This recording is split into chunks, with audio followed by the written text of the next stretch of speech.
Sweldo na sad bay. Tiba-tiba na sad ang mapadalhan dito sa Pilipinas. Advice ko sa lahat ng mga OFW, pag sahod nyo, padala nyo lahat para pareho tayo walang pera pag uwi sa Pilipinas. Itago na nabay kay uso na bagay sanday yung dress Japan. Kunya, ginba na sad ta. Naan sa imtiabaw ni ron, kay wala ang nakaginba. Bisag asa nga sulok ang mundo bay, di gina mawala ka ng mga inggitiro bitaw nga tao bay. Kana bitaw na ay lihim nga kasuko si mo ha, nya ug makatalikod na ka, dauto na dayon ka, hangtod-hangtod. Bitaw bay, sa una, naa-permi sa akong hununa. Basta mo abroad gali ko, dili jud ko Saudi or basta Middle East, kay gamay pa ta nga tawo, tabangan ka ngadto, blessing in disguise gyud. Buak ang lubot. Pero sa tanto na ako pamili, naswertaan gyud, napunta hinuon ko diri sa lugar nga sumimasen, wakaranay desu, pakera. Tayo sabay, nibalhin day kong train bay. Kay kana akong gisakyan, di na kalahos o Fukuoka. Kay na ako na i-checkpoint dito sa unahan, kulang daw ilang papilis. Nya nahibong sad ko, first time na ako nakakita og guard diri sa Japan. Nya balon check sa alta, basig pa na ni sa ero ba. Kunya, fast forward by, naabot na data diri sa Hakata. Shout out nga pala lahat ng welder dito sa Japan no. Hindi kasali yung inggitiro na kasama ko. Oh no! Mao giniganahan ako sa kamera sa mga iPhone bay, kay makakita gyud bisag unsa ba. Pero dili sa nakulisan ako asawa na, kagwapa ra sa asawa na.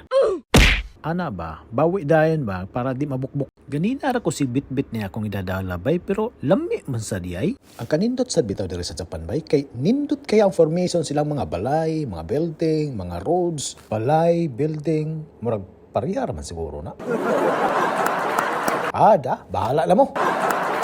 Dili lahi ra gid sa Pilipinas pa. Taod-taod na sad ko diri sa Japan bay, pero naadjud ko nabantayan ba, especially sa mga SSW. Murag ubos ra kay lantaw nila sa mga TITP or trainee.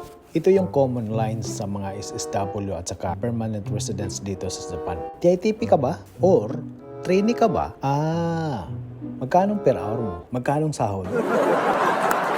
O diba? Ang lulupit ng mga tanong nila. Di lang nila alam na may trainee dito sa Japan na mas malaki pa ang sahod sa kanila. Hindi ko po nila lahat kadalasan lang po nangyari. At dito natin malalaman kung i-comment nyo po magkano ang per hour nyo.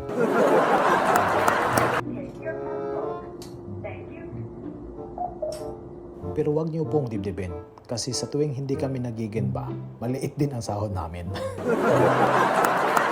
Oo, totoo po yan. Sa Gimba lang po talaga kami bumabawi. Advice ko sa mga gustong mag-Japan dyan, porsigin nyo na po yan. Sa mga welders nandito sa Japan, gambati lang. Kaya ko po nakuha ko yung sweldong ganyan kasi marami din akong naipasang exam. Sa company namin, basta TITP visa or trainee visa, bawal mag-Ginba ng isang buwan. Kaya ang Ginba namin, 15 days lang to 20 days. So, partida na yan.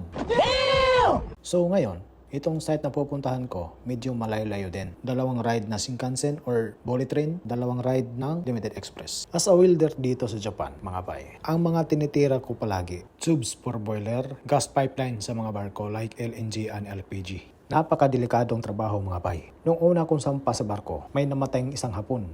Nahulog siya. Galing sa taas, patay on the spot. Tas nung paalis na ako, may 2 Pilipino din. Pumutok yung gas sa ilalim.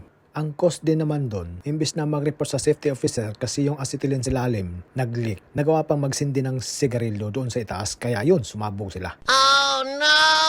Buti na lang, isa lang ang nasawi. Kaya yung ugali natin nakasanayan natin sa Pilipinas, wag po natin dalhin sa ibang bansa, lalo na sa ating mga trabaho. So ito pala yung project na hihinangan natin mga bay, yung may logo na Mitsubishi at may mataas na mga tower.